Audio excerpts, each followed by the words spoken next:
Good morning. Myself Ahalya. I am going to demonstrate Helmholtz resonate operator setup, how it works and all.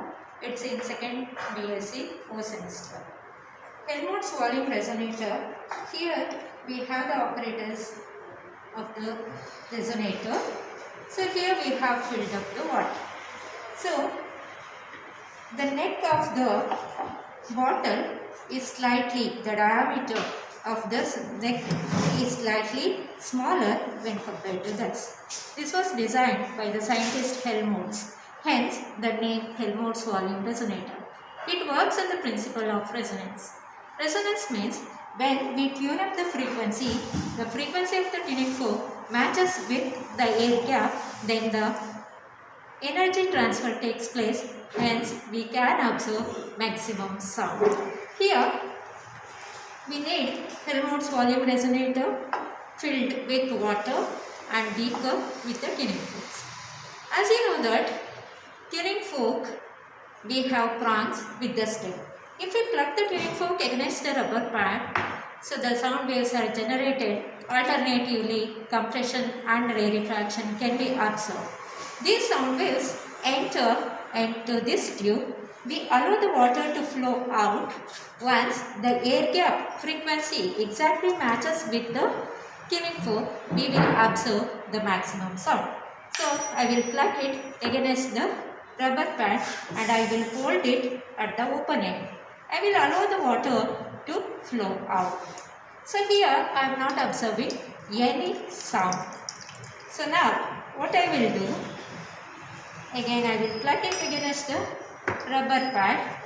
Slowly the water is coming out here. We can observe that one. Again plug it till you get the maximum sound.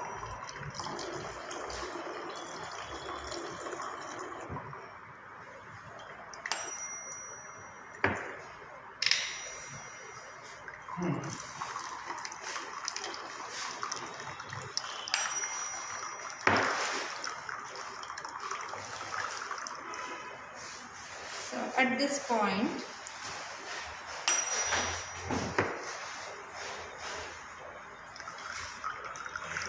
once if you go on observing the sound, you control the speed of the water by operating this knob. Once we observe the maximum sound, what we can do, we stop the flow of water. Again, you take out this beaker and measure the volume of the water using measuring jar. Okay, so you can measure it. Here, it is labeled up to 100 cc. So if it is greater than that one, you can transfer this into the beaker or another volume resonator. Again, you pour it. So you note down the volume of the water. So that gives the reading in cc.